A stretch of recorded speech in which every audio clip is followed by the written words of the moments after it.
I never stopped fighting for what I wanted. I've never have, and I never will. What I stopped doing is forcing, because sometimes, like, if I didn't force it, I felt I was not doing enough ever, or I felt that I was not caring enough, or I don't know, like something. So it was more about allowing myself to that having fun is okay, feeling peace is okay.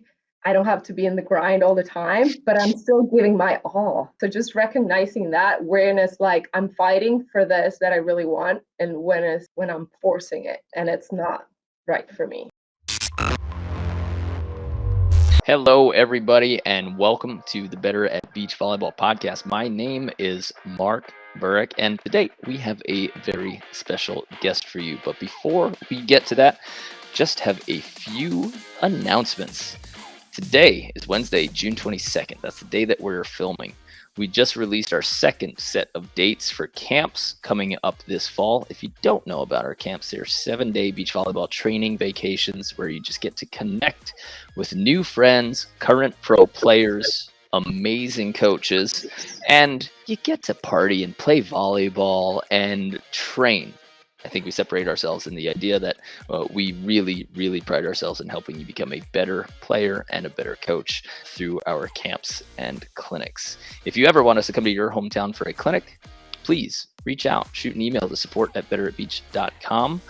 We can send our coaches to you for a coaching or a players clinic. And we have loads of online resources, online courses for passing, setting, hitting, arm swing. We have a tremendous 60-day max vertical workout program if you ever want to upgrade your body and your efficiency in terms of physical fitness. And we have other resources for coaches as well, such as 53 practice plans. But all of that is available on betteratbeach.com should you ever want to check it out. We are here to help you get better at beach. On to today's show. She has a USA Volleyball and FIVB coaching certifications. She is a certified lecturer for the International Olympic Academy and Women in Sports organization, as well as a fair play and sport management company for the Guatemalan Olympic Committee. She is an entrepreneur. She started a number of programs, and she founded the first ever private beach volleyball club in Central America, which is wild. She is also the founder of Dig It, where she coached beach volleyball players from Central America. And from 2017 through 2018, she was the director of Coast Beach Volleyball Club. And she qualified for the FIVB World Championships in The Hague, Netherlands in 2015, becoming the first Guatemalan team to participate in the World Championships. She is currently the associate head coach at TCU, and she has helped guide the Horned Frogs to end-of-season rankings in all 3 seasons, 2019, 2020, and 2021, all top 20 rankings. She has helped orchestrate the rise of the program to its first NCAA tournament appearance in 2021, and she was named the AVCA Assistant Coach of the Year in that process. Laundry list, mouthful to get through your list of accomplishments. Majo, Orellana, my friend, my competitor, my fellow travel mate. What's up? Hello, Mark. I'm so excited to be in your podcast and to see you again. It's been a while since we were like at our ventures in Norsecas. I don't even remember when that was, but that was a while ago. So super happy to see you. Do you miss playing on Norsecas? Yes and no. It was so fun, but it's so fun. It was sometimes it was a struggle. So that I don't miss that, but I for sure miss the people. We had so much fun and learned so much about different cultures and the game and everything, and just how we all were trying to make a living out of beach volleyball. So I don't know, it was just a great experience for sure. So you were born in Guatemala, right? Mm-hmm. And then when did you move to the U.S.? I moved to the U.S. 9 years ago. So I moved in June 2013. How is your English so perfect? I am super grateful that my parents, cared a lot about our education, and me and my sisters went to an American school. Mm. So basically, Ah, you graduate from like 2 degrees, one in Spanish, one in English. So high school in Spanish, so high school in English and bachillerato in Spanish. So since I was in preschool, instead of, like how here you have just like Spanish class, right? mm, We had half day of Spanish, half day of English. So I got to take math and English and Spanish. I got to get to take like history, like our history plus American history, literature in Spanish plus or English literature and stuff like that. So grammar in Spanish, grammar in English, spelling like so I got like everything I had in Spanish, I took it in English as well. So that helped me a lot. And I that's think just great. moving here and just coaching and making sure that I was able to communicate the best I could and practicing, it just got better and better. And I still like, sometimes I say things that I feel like people don't understand, but I do my best. Nice. I love hearing about those, like the bilingual schools, or not even bilingual schools, but when you hear of like an American school just placed in another country or just an English speaking school, I know that those exist here in the US for other languages. I've never been able to be a part of one, but I do have a little app, Duolingo, and that my wife is practicing her Spanish, and Yeah. I'll keep up. So Good. that was being able to speak a little bit of Spanish was so valuable on the Norseca Yeah. tour. Hmm. Oh man, that Yeah, because you have so many, like mostly, the refs, the tournament director, because back when we used to go, it was Arnaldo, right? Like it was not like now it's a Canadian. So mm, it's probably easier. But yeah, I was, you know, most of the time I was translator for a lot of the American and Canadian teams, Even I remember like Kendra one time she had like a condition in her skin and she couldn't play without like being all covered, and we're in Mexico, it was so hot and they didn't want to let her play. So we needed to explain the whole condition. So yeah, it was a lot of stories of that's that. wild. Yeah. How long since you've been in a tournament? Last year I played was 2016, if I'm not mistaken. So Yeah. my last year doing like Norsegas heavily was probably your last year doing competing. Yes. What's the transition like going from playing to no longer playing or competing? Do you feel like life opened up for you, or do you feel like you had to cut a big slice of it out? I think like, like as a player, as a competitor, as an athlete, you have all this expectations, right? About Mm, where are you going, what it's supposed to look like, like your timeline and all that stuff. And sometimes things go great, sometimes things go terrible, right? mm, And I just think like I went in through a process of self-discovery for a whole year. I worked with a life coach and I was working a lot on like trying to qualify for for Tokyo that time. And was it Tokyo? No, it was Rio, I think. I don't remember, but it the was one Olympics. Olympic process, right? Olympic cycle. So I was like trying to focus on that, but at the same time working on me, on a lot of things that I needed to kind of like self-worth and kind of having more faith and surrendering to things that I couldn't control. So I think like I was training really hard, then I got injured. I hurt my shoulder, like one of the many injuries I've had. I tore my labrum on my left. I was ambidextrous, so that kind of And now then I was just an average 5'4" undersized girl. I was like nothing special. So I think, and also in Guatemala it's always hard, to find a partner, this and that, and it was just a constant struggle.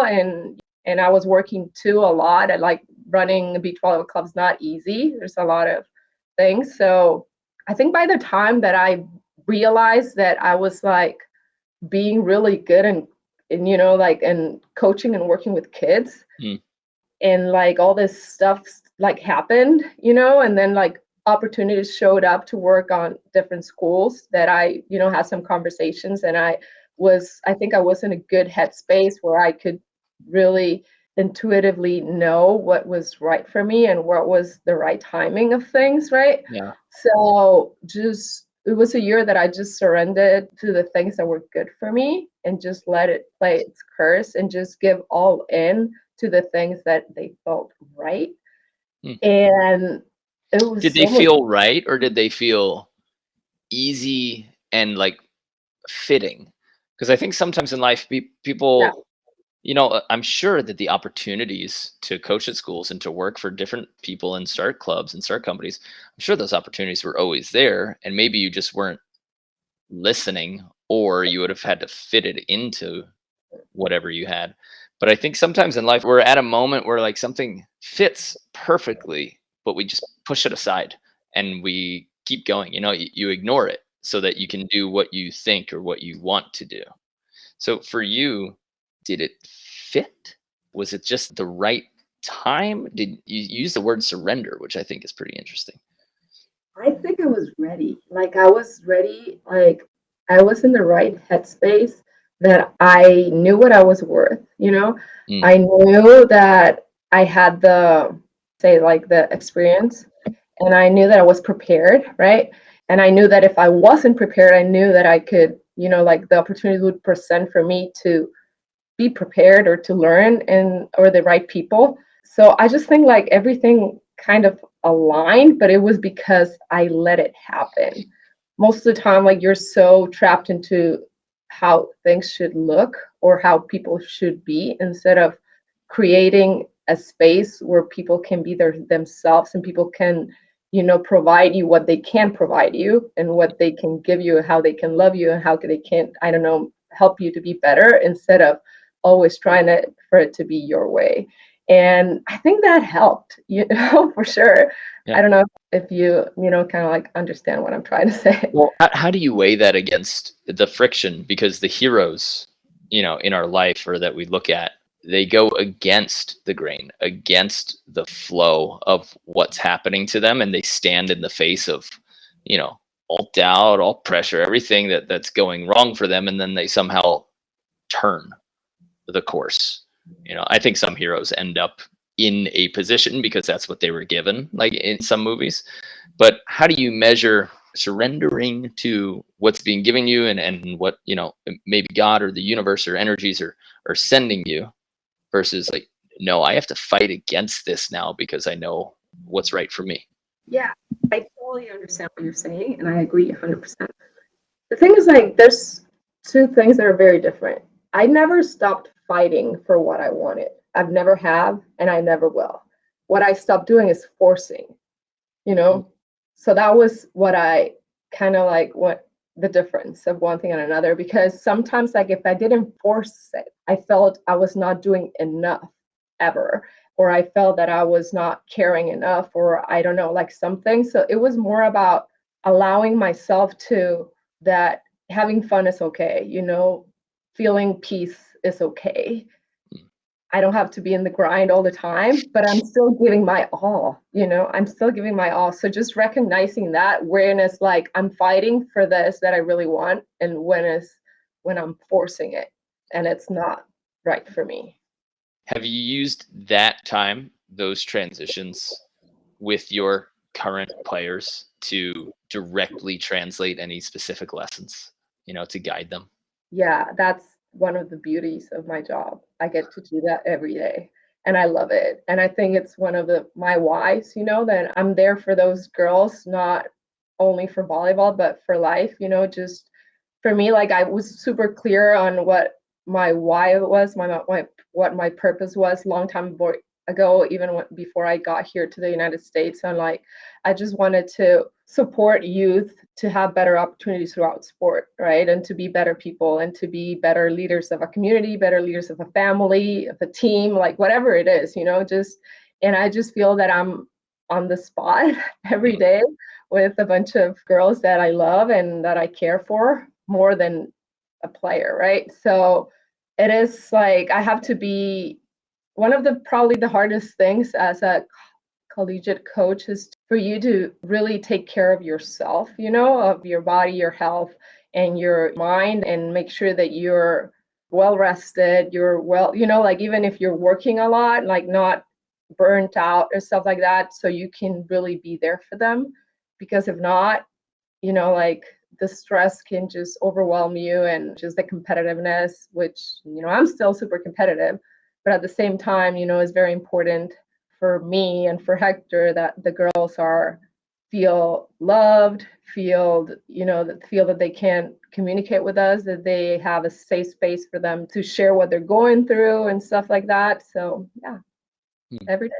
How do you guys do that? Do you do it with open meetings, one-on-one meetings, or just a constant repetition of we're here for you when you guys need it? Because I think a lot of maybe club directors and juniors coaches and even fellow NCAA coaches, with like the rules and guidelines of sometimes you absolutely cannot have communication with people or there are certain barriers. So how do you guys specifically let your players know that they are cared for, safe, and that you have their back?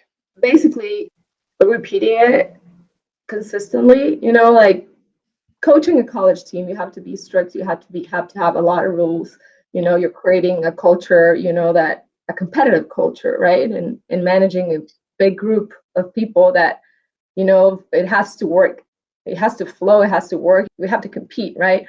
But at the same time, like just constantly reminders to them individually and as a group, like whatever you need, I'm here for you. It's important for you guys to communicate with us, to communicate with each other, and just like making sure that not only here, but like anywhere that you're at, like make sure that everyone has their support system and they know that they can reach out to someone, right? And just for us to be available and generate that trust both ways, right? That they can trust us and we can trust them. And it has worked out like really, really well. And, there's everyone, mostly, young adults go through a lot of stuff. Yeah. And sometimes we can help, sometimes we can't, but the only thing we can do is like we can be there for them, right? Yep. Absolutely. Before we get to some volleyball talk, what's the vibe like on current NCAA bus rides? I mean, for me, what was this now? 15 years ago? I mean, like the bus rides were fun and everybody was constantly talking to each other. We played the stupid game where we hit each other in the face with a ball. But now I look at like airports and everything with smartphones, and I can see like teams staying in their phone, not talking to each other. So, what's the vibe in NCAA bus rides like nowadays? Well, it is. There's a lot of that they're on their phone or sleeping and stuff like that. But also, sometimes when we have to rent bands and you have your own band with like a group of like I don't know 6 girls or whatever, it's so fun. Like blasting music. You always have like somebody fighting to be the DJ, and they're just like the quiet ones. And so our team is so fun that I have a great time. And yeah, I don't like the smartphone thing, for meals and stuff like that. We try to avoid that. But no, it's still fun, I think. I travel with another team and they were so quiet. And I told them like, hey, like what's wrong with you guys? Our girls are just, there's always like someone making fun of someone or just like they're dancing. A lot of TikTok. So yeah, it's fun. It's fun. Nice. Okay, cool. I'm glad that team vibe is still around. Yes. I've got a few favorite like partners that I travel with that are just super entertaining on their own. And I always remember stories of like Todd and Phil just literally not talking to each other for entire road trips because they just both enjoyed like reading and movies. But they did it together, so you don't have to be silly and communicate. It was just fun. Yeah. And it's something that we, like we try to tell them like, hey, I know everyone wants to be on their phone, for meals and stuff like that. And you're like, yeah, but then you're going to really miss this time, like when you are older and you say like, I should have just really enjoyed my time with my teammates because it is fun. It is fun. All right. So, Majo, what's it like growing up and trying to be a volleyball player in Guatemala? Ooh, you really want to go into that? Absolutely. Okay. Absolutely. Beaches, indoor, club systems, politics. Tell me everything. Okay. Everything that won't get you in trouble with the government. No, I'm good. I'm an American citizen now. Okay, so I started playing really young indoor because my parents played they played indoor. They met like, playing sports. So I played a different sports when I was a kid. And then I chose volleyball. I loved it. It was just rough on the sense that, there's not that many support, right? And money, and it's just like the system is completely different, right? Hmm. I was blessed enough to have different coaches from different countries. So my first coach was a Peruvian. Then I had like 3 different Japanese coaches. Then I had like Oh, 4 different Cubans. Yeah. So I learned a lot from different styles of volleyball. This was all indoor. I was, even in Guatemala, that people are short, I was still always the shortest in the team. So that was rough as well. In school, it's not that back home you can't, the system is not like here that you can have an education throughout sport, like a better education. So people think it's just a hobby and, like it's not, hmm. you're going to not make a living of it ever. So Do you have it's not school that teams? you have school teams. Yes. Yes. Okay. Okay. You do have And school teams. I mean, you started the first beach volleyball club. Do you have Yeah. a private club system? And how does that relate with the federation? No, no private club system. No. Okay, And so like, you can't be like an entrepreneur who wants to start a business and coach and run teams and tournaments and stuff. uh-uh. Huh. Like there's Okay. a league, but it's just like like it's open for everyone. It's not a youth league or a junior club league or stuff like that. No, no, it doesn't work like that. So almost everything is, the federation is in control. So Okay. that's where everything is just weird.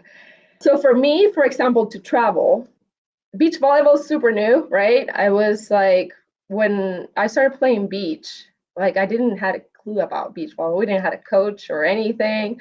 I just kind of I saw some invitations coming in through the federation about beach volleyball tournaments, and I was like, "Oh, can I see that?" The secretary, and she showed me, and but like every time it went to the how do you call it? The people, I forgot. Well, they always look at them and they say they declined the invitation because they didn't have like a budget or funds or team or whatever. So Hmm. I just started like fundraising and just making sure like, hey, like I told like our president of the federation and the manager was just like, hey, I know this invitation came through, and I'm not asking for money or anything. I just want for you to say yes, and I'll fundraise whatever, and I'll go, like, and we'll go. Yeah, but you don't have a coach. It doesn't matter. So whenever like we went to an international tournament, it was just like sitting down and watching teams practice. And what do they do? Like just being super Oh, curious. wow. Yeah. Okay, so it was so new to you guys that like they didn't know how to say yes because they thought certain people needed to be in place and they didn't have them. And then when you finally convince them, like, "Nah, it'll just be me. I'm fine. We'll go." Yes, we'll go. We'll find like something, like sponsors or whatever. And that's another thing, I majored in marketing. So I kind of knew, a little bit of how to promote myself and talk and stuff like that. So I did a bunch of that. Also, school was hard because like professors didn't give me permission. And at that time I was going, to college, right? Mhm. Then I played indoor and I played beach. So I had 2 practices a day. Plus, mostly, indoor was my main thing because I was captain of the national team for a long time. Nice. So then, 5'4", captain of the national team. What the heck? yes, I don't know. Awesome. I was an outside hitter. I don't know how, but yeah, something like that. I have a story about that too. It was like, and I worked part time. Hmm. So it was like my days were super long for me, like to do my conditioning. It was 4 a.m. in the stadium, go to the track 4:30 a.m. in the morning and just get the lift in, work, then get a beach practice after lunch, and then go to school. And then at night, like from 7:30 to 10, practice indoor. So it was just a lot. And Brutal. yes, and with no like true guidance. So that was super brutal. And but that's, like I knew that I had to do a lot for me to be able to play, right? Yeah. And then on top of that, you have your parents and your friends telling you you're completely crazy. You're out of your mind. You're not going to live from volleyball. Like every freaking family gathering that I went, I had an uncle, an aunt, my grandparent, anyone had like this like hour conversation with me about that I was wasting my life, that I was, like I was never gonna make a living out of sport, that I should focus on school and work and stuff like that. That's So where we talk sometimes, about force versus fit yeah. So then or fight. exactly. So then I was like, you know what? Like, I'm just gonna stop going to all these social events, because it was so annoying. Mm. And it was force, fight and force. Like that was my life for a long time. So that was so hard. And also, just like and then trying to get like coaches coming. So we had some Cuban coaches, which they were the first Cuban coach that we had. He was like, I don't know, like 70 years old, like really old, like or more, like basically he was like a very good indoor coach. Like not apparently he was like, like the 3-time Olympic medalist for the Dang. indoor. He was part of that coaching staff. We had another one like that too, but like kind of like when Cuba, like they were not young to coach for their national teams, they kind of send them to like our countries. Okay. So I learned a lot from him, but at the same time, it was like, okay, you just came here almost to retire, right? So what do we do? So that was rough, but at least we had a coach. And then we had another coach, which he was awesome. I loved him, but at the same time, he would have never like fight for us for money or anything or for opportunities. So we still had to do that ourselves. We went to a lot of like every year went to training camps to Cuba. And then I started coming to California to train, like paying my trip and just trying to get, a This coach. is wild that Yeah. you self-funded Yeah. everything. I like it's not only like, yeah, I packed bags at the grocery so that I could pay for my club membership. You were figuring out how and where to get coaches, how and where you could travel, how and where you could pay for travel, Mm-hmm. and with nobody leading the way or showing you what to do or how to do it, you just like made up stuff like, I guess I should go to California because there's volleyball players there. Yeah. Something like that. It was just like, and my parents always supported me, like with sports. Not there was a point that they started like, hey, you know what? Like you have to grow up, right? And then, but they never gave me like money, like to pay for a coach, even to Mhm. pay for shoes, like for my if I wanted like a cool like Mizuno or Asics like shoes to play indoor, like they said like, okay, if you want them, like you just, you can get them. So I was like trying to find ways to make money to buy my stuff, the things that I wanted. So I just learned since I was Man, young, I think, to find a way to get there. But yeah, it was constant struggle and then trying to get media involved so our sport was promoted. But then the media was like only like shooting, like our bikini bottoms and stuff like that. When they mhm, came, I had to have like this conversations with sponsors, like, no, like, yeah, you can give me all this money, but if you're going to promote only our bottoms, I yeah, don't want it. Like this is not what it is. And just good for kind of you. Yeah. educating people like media, sport organizations, and whoever about beach volleyball. And that's how I started the club too. But the club was mostly what I did for the club. When I started the club is I hired a PR company that helped me because I already had like sponsors and stuff for me, like as a player, but I wanted to educate the community of beach volleyball, like kind of like promote the sport. So Okay. I went with tons of like interviews, TV, newspapers, magazines, everything to promote beach volleyball in Guatemala. So let's say I'm all right. Better at Beach wants to sponsor you as a Guatemalan athlete, or they don't. Let's say I'm just sitting there, and that I'm a company. Mhm. How do you open that conversation? Because I know that we have a lot of listeners that are thinking like, how do I get sponsors for my leagues, for my tournaments? How do I Mhm. get uniforms paid for my juniors thing? And there's probably a big segment who are listening who are thinking, how do I get my tournaments paid for? So how do you approach a company? First, I really created like a really cool presentation about everything and making myself like exposed to different, like media programs, like whatever, like just try to be there like everywhere. So my face will pop out or I could talk or I could speak wherever I could. I could add that into, like a sponsor plan, stuff like that. So I have this many appearances and this and this and this. Does So it make wait, sense? not yet, because so the first step for you is to just get speaking roles. That was what I did first. Okay, so then who do you go to speak somewhere, and where do you like what do you do for that? So I did like I went to high schools, right?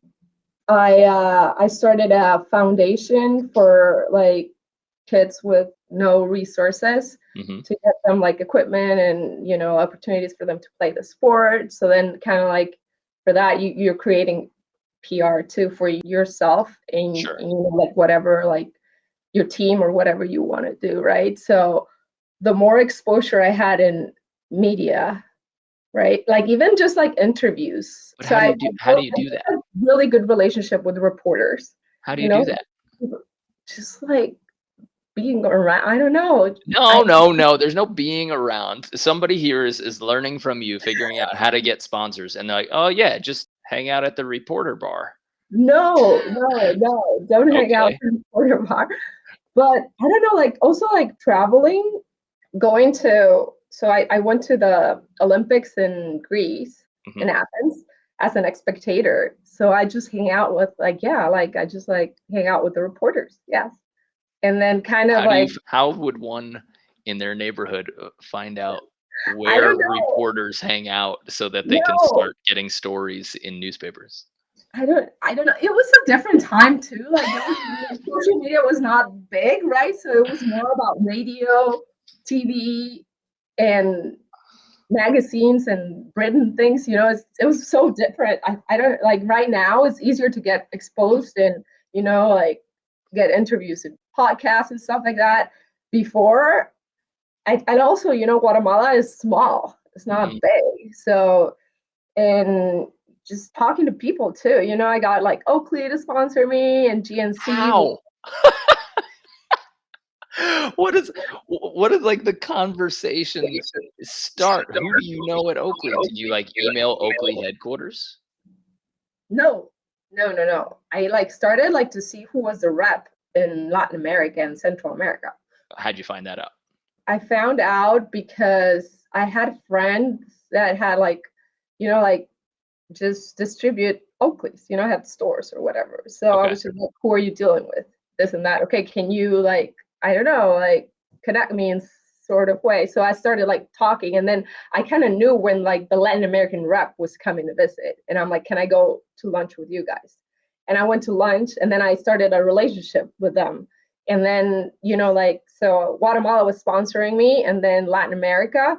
And then that went to when I started like coming to the United States to San Diego and in LA, Hmm. I just started meeting people in the headquarters. So that's how it all and then that person, the Latin American Oakley rep, he's from Venezuela. He ended up being in Quicksilver. So then Roxy sponsored me after that. Yeah, it's Wow. just like relationships, it's just Okay. meeting people and not even being pushy, just I don't know. I just been lucky, I think.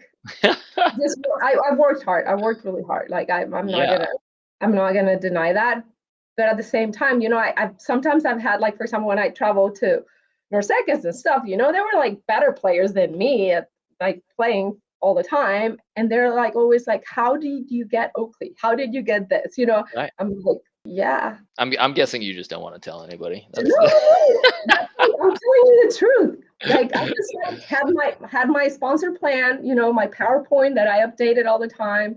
Try to be exposed to media as much as could because I had marketing and Mhm. advertisement was what I studied in college. I think here is like Stratcom or something like that. So I knew media.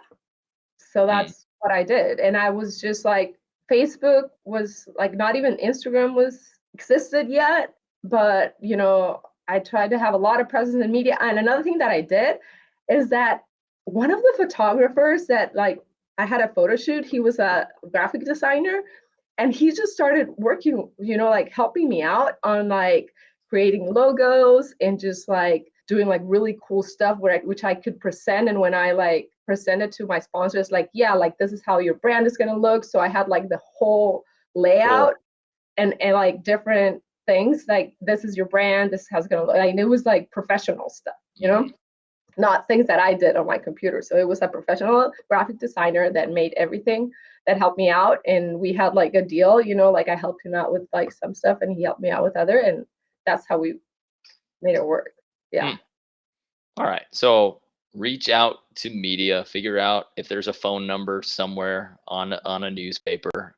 Yeah. Or I guess like today, like if I were giving advice, just send as many, messages as you can. Don't blanket it. Don't, Exactly.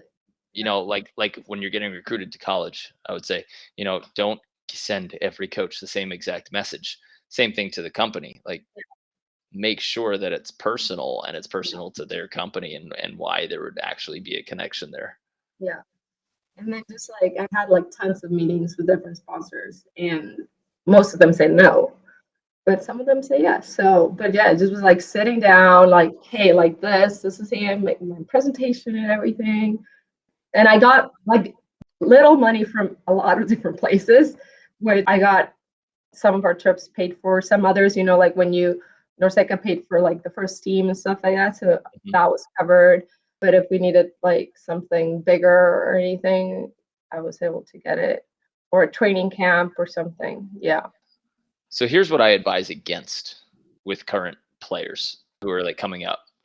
I tell them to stop chasing sponsorships. Like don't spend time on it because to me right now, knowing the things that I know from e-commerce and like Mhm. internet types of jobs, you could start building some financial platform without full-time hours that will pay you well beyond that season and like if you get hurt.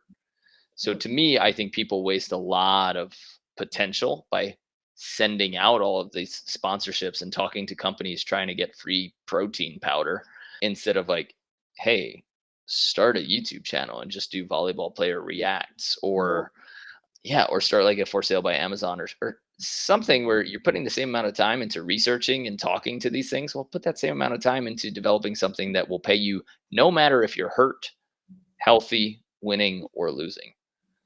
I guess you would call that a job, but people think about a sponsorship as maybe one of the keys to being pros.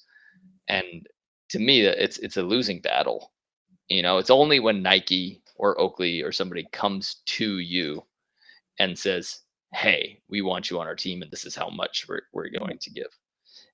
Maybe that's coming from a big personal experience where I had a few friend and family sponsorships, but now as a person who owns a volleyball company, I see how little benefit I could have provided to those companies.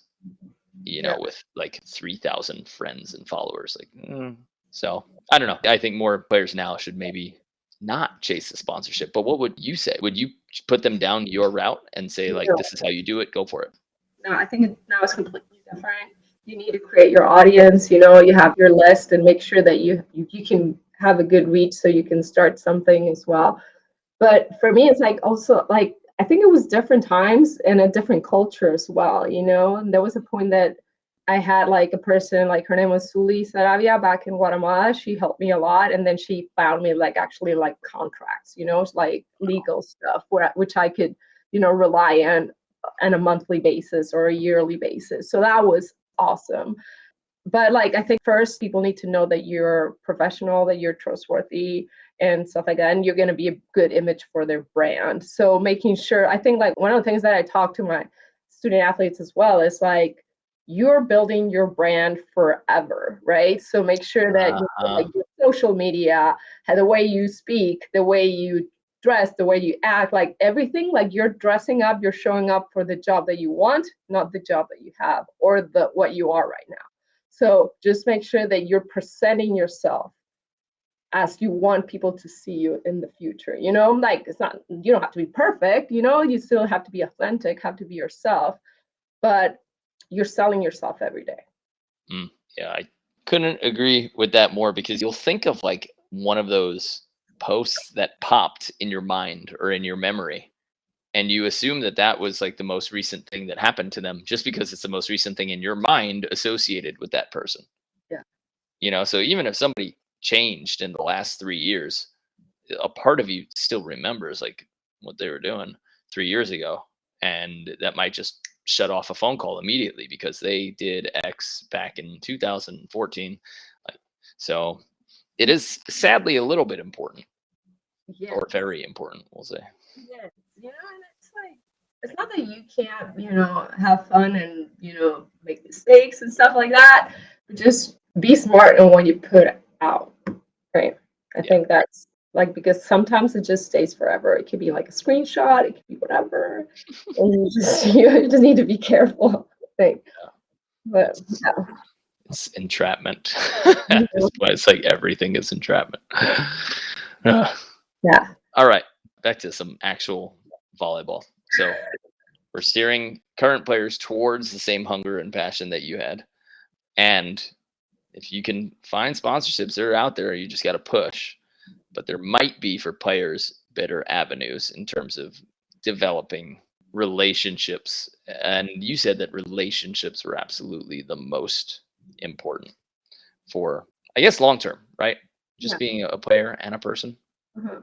Nice. Yeah, I know. I totally agree on that. Because even like just like me being here, it was because of relationships too. I got hired by a club, it was like Mark Lamelli back in the day. He believed in me and he asked me if I could come and work for them. Because with my club, I was bringing kids for like fall camps and spring break and stuff like that. So then they asked me if I wanted to come, and I was like, well, I don't know. I have a pretty good life in Guatemala, but sure, let's see how it looks. So I came for a couple of months, sat with the lawyers and see how everything would look like, and just took it, step by step. And I said, like, okay, it's an opportunity that I can take, right? If I don't like it, I can always go back. But I'm going to do whatever it takes to make it happen. I was not even expecting it, but it happened. So I'm just going to do whatever it takes, put all my mind and heart into it. And that's what I did. And here I am 9 years after. And I had to get like a lot of like recommendation letters because I started coming with an O visa, that is extraordinary alien in your field, which I didn't think I was. But I needed to prove that, the lawyers were like all this pressure on me, and I had to get like so many letters. So sponsors, like having those big companies like Oakley GNC that are international, helped me, letters from the Olympic Committee, because I was the Olympic Academy in Greece. I spoke in different things, and so I had letters from the International Olympic Committee. So like all these relationships that even like they would lasted for like a couple of hours helped me to get here. Nice. So, yeah. What were you talking about for the Olympic Committee when you were in your speaking engagements and roles? Oh, yes, that was part of the Fair Play organization. So I talked about Fair Play, and I also talked about women in sport. So the history of women in sport. Yeah, so it could be like Title IX now here. That's like a little bit like that related. But so I was part of the earn a scholarship from the Olympic Solidarity to go to the International Olympic Academy in Greece, in Olympia, back in 2002. So that was fun. You learn about the Olympic movement, how everything started. You go to the ruins, Olympia, and you get all these talks, discussion groups. You meet people from all over the world. And it's just a lot of like education and training. And after that, I just got super involved in the Olympic movement and just like gave lectures on different things, for play, women in sports, the Olympic values and things like that. Were you trying to encourage more women's participation in sport? Is that what you mean? Or were you giving like historical talks or what? I was mostly empowering women, I think. Okay. Yeah. Yes, it had like a historical context, but empowering women and just making sure that, we got like equal rights and equal opportunities, because just coming from developing country, like a lot of macho, right? Like soccer is the main thing there, and everything else is like not good enough, or women are look like not as athletes, but different. Mm. So just making sure that people respect us. That was basically it. Nice. Mhm. Well done.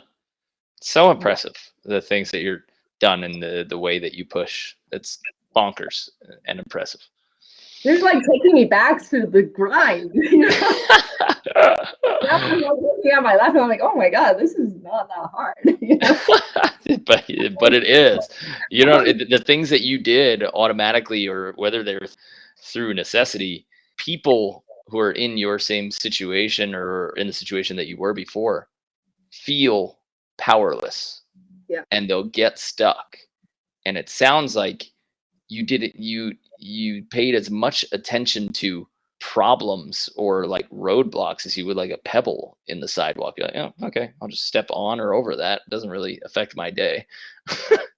And you drove through it. So I think that's why I'm so impressed. Yeah, and it was like just like being undersized too. Because like the first Cuban coach we had, I think I was around 17, and for the indoor team. So I came to practice. It was his first day, and he told me, "What are you doing here?" And I'm like, "Oh, I come to practice." I'm like, "Why?" Because I'm part of the team. And they're like, "Yeah, but like you don't serve us. You're too short." Like that. That was like his words. Like you don't serve us. And I'm like, "Okay, so but can I stay for this practice?" And he's like, "Okay, you can stay, I but love that. you don't come Right tomorrow." away, that Yeah, one sentence, that one interaction shows who you are. yeah. Somebody like, It's like, oh, okay. And they would shrink and say, I'm gone. And you're like, yeah, yeah, but yeah, yeah, but I can stay today, right? yeah. And then he's like, "Yeah, but you're not coming tomorrow." I'm like, "Okay." So I practice, right? Practice like I was so mad, so mad. I'm like, "Okay, but I'm just gonna give my all." Next day, I came back, and he's like, "What are you doing here?" I'm like, "I come to practice." Like, "I told you not to come." I'm like, "I know, but I'll show you that you're gonna need me." And I just kept showing up. And probably like I don't know, like months after, like captain selection for national team, I was his captain for 3 years in a row.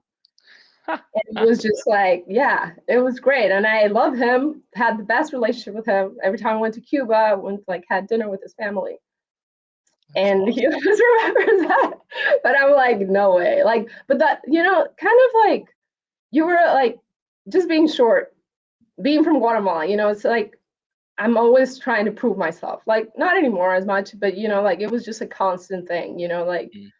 that I don't need to prove myself. I'm kind of like more in peace with it now, and I accept, and I still fight for the things that I believe and that I want to, but it's not this like rage, because like sometimes I was like transformed, like don't tell me I'm just gonna do whatever it takes. Yeah, so, yeah. But you know what? Like there's like a lot of stuff that I didn't accomplish, right? As an athlete, but I love where I'm at. I love what Mm. I do. I compete, as a coach. Mhm. I teach, I talk, I don't know, I empower people. Yep. So life is good. And you're a revolutionary. I mean, to be the first Guatemalan beach volleyball or female beach volleyball in the World Championships, which was it? Like beach volleyball. Like First mass Guatemalan period yeah. in beach volleyball in the World Championships. That's unreal. Yeah. Yeah.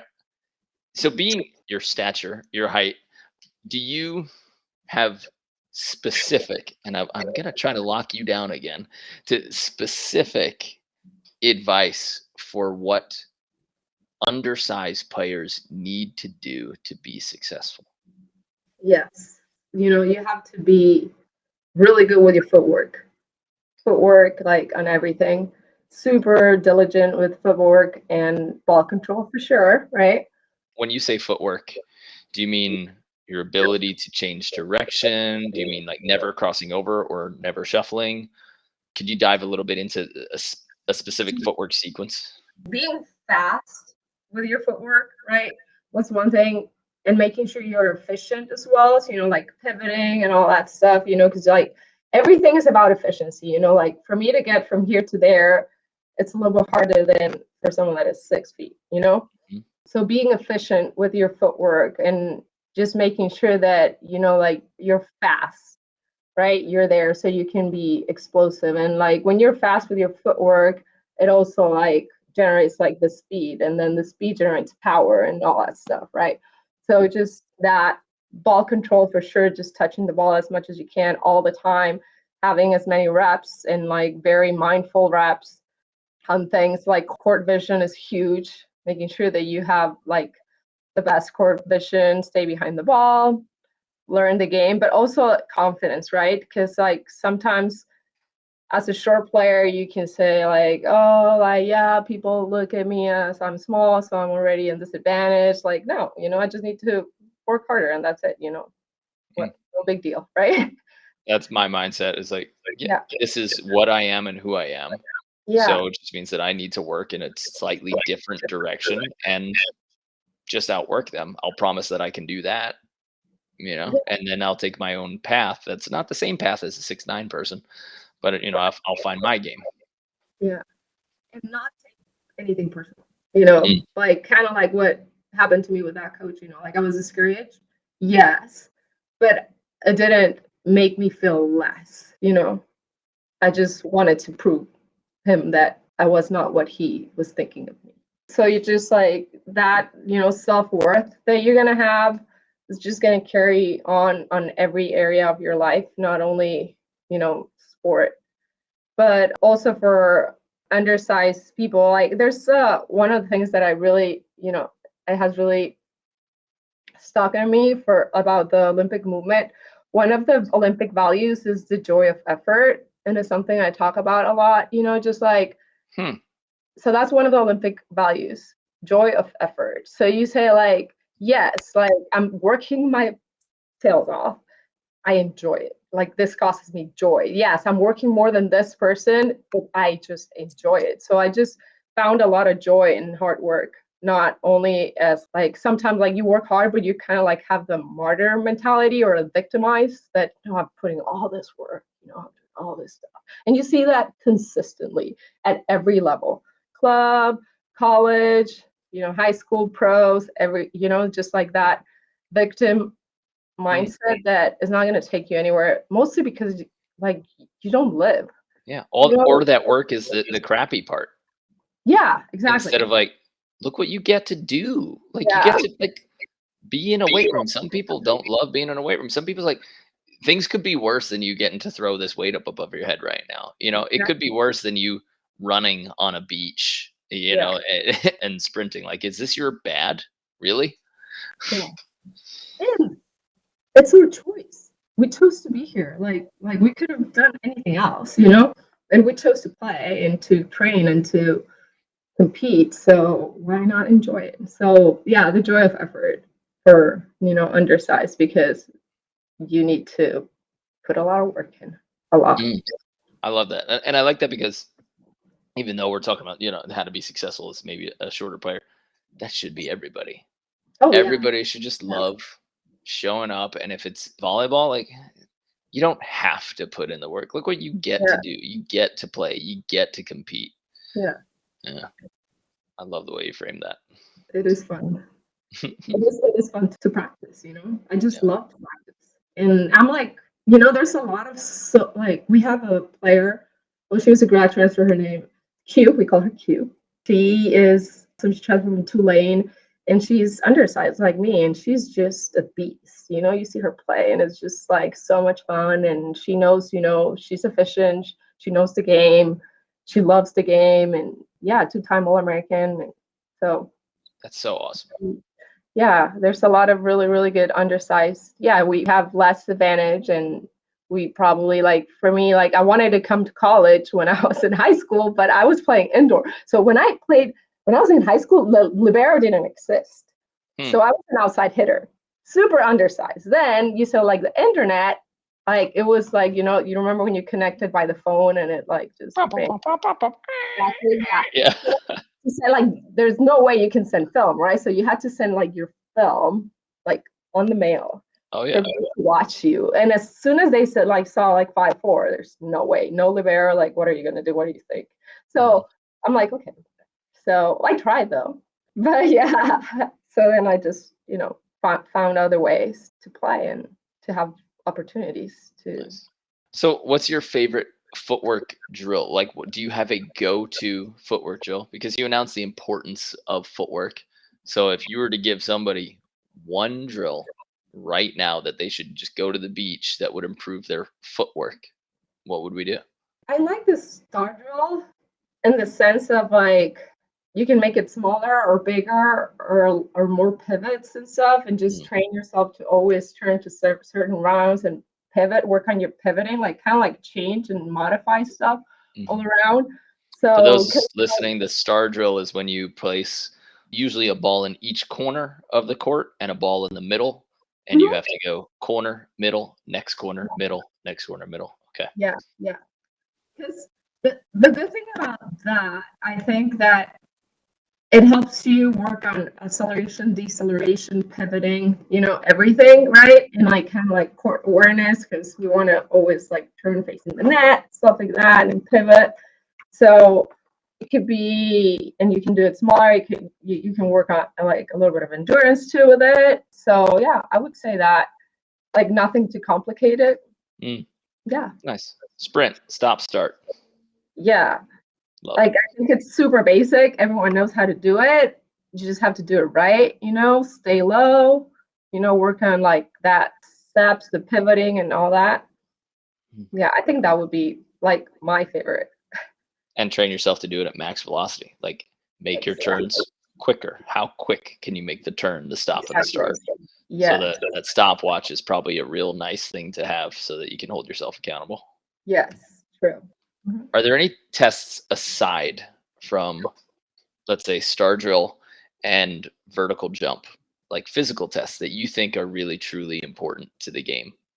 That aside from vertical jump and maybe a timed agility race, is there any stats or attributes that you think should be measured and worked on? Yeah, I think in the weight room, like the speed of the bar, how fast you can move the bar. Like there's, I don't know how's it called, like when you can actually do it. We do it here and it helps you to see how fast they're moving if we have them like peak for competition or not. Like Hmm. not only before we hit competition, like the week of playing or the day before, how fast that bar is moving to see if we are actually hitting the right amount of load and deload. So the players are explosive enough to play. Do you have a measurement for that? Do you have a machine that does that? Yes, I can send you. I don't know how's it called, but yes, we do have a machine for that. Yeah. Okay. And Mhm. the one we had at Velocity, it just like sat on the ground. It was a magnet, and then it tied like basically a Velcro strap to the Mhm. bar, and it just measured it. But I remember them being like, I don't know, $1,000 or two thousand Yeah, bucks it something is where I was like, expensive. ugh, Yeah, I don't want to yeah, do that. yeah. It is expensive, but yeah, maybe I can find out like some other ways to do it. But Mm. I think like measuring that is good just to see because like back in the day too, like we used to overtrain and you were not like efficient at all, right? Yeah. So yeah, like training is good, but also smart, being smart about your training. And that's, something that you learn with time, and a game changer. For me, that was game changer to learn how to lift better and mobility and diet and all that stuff. Huge too. Mhm. People forget about that bar speed, that when you're squatting and you're on your way up, it doesn't count, or it doesn't matter as much if you can get it up. It matters how Mhm. fast you can get it up. And even if you're moving slow, but you're moving as fast as you possibly can at each point in that move. Whether it's a deadlift, in RDL, don't take it from a slack bar and then just try to do it. Like make sure your core is engaged and you lift the bar basically a millimeter off the ground and then fire. But the effort to move your squats at maximum speed pays off in such a huge way, controlling how fast that you can actually fire. Because if you get it up, but you could have moved faster, guess what? You're going to jump the exact same way. You're going to jump in a way that you could have jumped higher with just the conscious effort of training that way.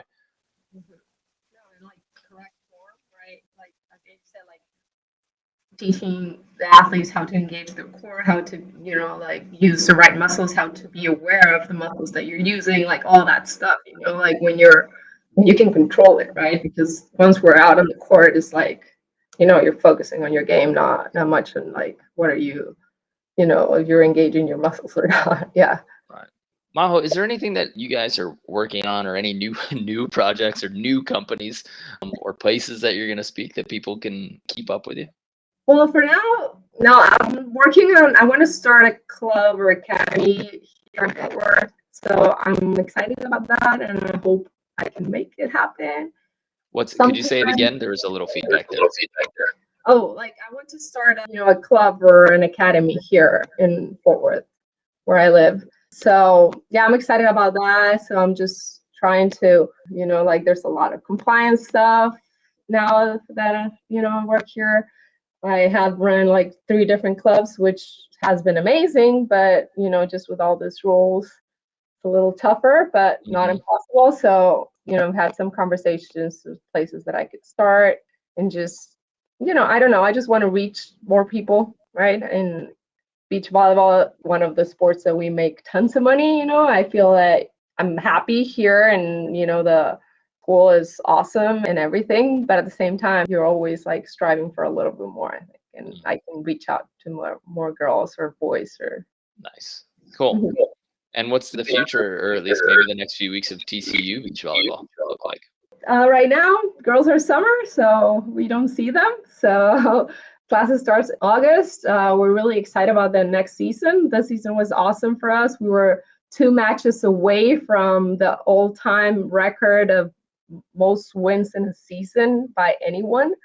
We were Whoa. down by 2 matches. Yes, we got to 39 wins this season, so that was pretty cool. That's wild. We had a pretty good season. Then the postseason, we didn't do as well. Things didn't turn out the way we wanted at nationals, but it is what it is. We'll come back stronger next year, and we have a great group of girls that are coming back and new that are coming. So I don't know, just excited, like working and seeing what this, new group brings. Are you allowed to tell us what you tell your girls during the off season, what they should be working on? Should they be on the sand as much as possible? Should they be in the weight room watching film as much as possible? Should they just decompress? I think like everyone has different needs something different, Some of them are like playing a lot internationally. We have some international girls that are playing a lot on the tour and European championships and stuff like that. We encourage everyone to play as much as they can during the summer to get that, like playing experience. Plus that we have such a long off season, the fall, and then our season is so short. Then yeah, why don't you play during the summer, right? Right. Yeah. Everyone, like I think like I am a true believer that everyone, it doesn't matter what level you're playing at, should be working on their strength training regardless, Okay. all the time. You really need to work on being strong, being mobile, being efficient, all that. Like that should be just must Mm. part And of your daily habits. do you guys utilize Olympic lifts with your team, or is it? Yeah, you do. Okay. Because not a lot of teams do. Some strength coaches are like, yes, we could. Yeah, my strength coach in college, he wasn't willing to sacrifice the amount of time that it would Yeah. take to teach you to do it efficiently. So Yeah. he just created high velocity movements without needing the actual technical coaching of Olympic lifting. Yeah, we don't like it's not the base of it. They're incorporated, but it's not the base on it. Like we do cleans but it's not that, like we always do that. There's a lot of single leg stuff, a lot of balance, a lot of body weight things, like pull-ups and things. We do a lot of I think like also when I was like working at Jackson Strength, super big on shoulder strength and mobility. So making sure that you're mobile, your scap, how to, like how to move your scaps and fire up like all those muscles, work on your lats, like all that stuff. It's Hmm. just things that, like you learned as a player, mostly having shoulder issues, Yep. going to PT consistently. Yep. So just trying to make sure that you prevent injuries and prevent, like either chronic or how do you say, or traumatic injuries Yeah. for the most part. Yeah. I like that for shoulder mobility plus strength, just the holding the plate Mhm. and Yeah. then just doing the wrap around the head. I think for the people who can't do it, it's a big sign like, hey, Mhm. mobility needs to be upgraded. Like you have to be able to get your tricep behind your ear, if Yeah. you want to swing hard ever. Yeah. So Yeah. that's one of my favorite shoulders, just the wrap around the head. I think that's a nice, calm, not crazy, but valuable exercise. Yeah, and then you also need to understand that you're an overhead sport, right? Like you don't train like football or other players, like it's completely different. So if you can do more like single arm, land my press, like working the press like that instead of like bench pressing or Hmm. just making sure that you're really protecting your shoulder as much as possible and strengthening it at the same time. So making sure that I think like every program should have those like conversations with their strength coaches, that if they know the difference of like how to train an overhead sport. Yeah, absolutely. Mhm. Or they could just come to Better Beach and get our 60-day program, and we'll cover it for you. Yeah. Yeah, Well, you guys get a little bit of everything or a we lot got, of everything. we've got a lot of everything. It's It's been like, how long has it been? Or it's been a while, right? That you started? well, so Volley Camp Hermosa started in 2015. That was when we were just doing like vacations and inviting players out to California. And then, I started looking at my hourly and how many players I could actually reach in 1 hour. And if I want to pay attention to players and actually get involved in their lives, I can only have somewhere between 8 and 12, max per court. Uh-huh. I was like, I have the ability to have a bigger, deeper reach into the sport Mhm. and to help way more people and teach way more people, with that 1 hour. And so like right now, each of our episodes right now gets about 600 downloads, and I'm sure that'll keep growing. So in this hour, like how many athletes have I now coached or taught or presented more and better information to than I could in 1 hour of actual coaching? So I figured in terms of power per coach or power per hour, like I have the ability to affect more lives doing it this way. So now I coach coaches, and soon, hopefully, I'll be able to coach like small business owners and things like that. But this has been, man, right at the start of COVID. We were working on stuff for like 6 months in advance of that. And so we thought we were ready to be a fully online company. And now 3 years later, it's like, we're not even close to being done. Yeah. So it's been a trip, that's for sure. But it's great, you're like providing a lot of good content, and yeah, you are expanding your audience, which is awesome. And then also, I love the one-on-one face-to-face, but like I think like we are meant to reach out more. So I think you're doing something really great. Thank you, much appreciated. I've So always admired you. oh, thanks, Majo. Same back at you, for sure. Yeah, the you're way like, you handle obstacles, quote unquote. Yeah. yeah. All right, we're gonna say goodbye to these lovely people, Majo and TCU. Thanks for your conversation, TCU. Thanks for sharing her, and good luck this season. I'll see you at coaching clinics, on the beach, wherever. But best of luck in everything you do, and thanks for your time and hanging out.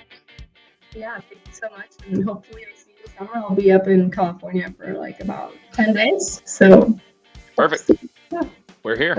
And thanks for having me. Like, oh my God, like I went back and like about all this stuff. So Trip down memory lane. Yeah. yes. All right. Cool. Well, Well, you have a great day. okay, same. Everybody else, we'll see you on the sand. Bye.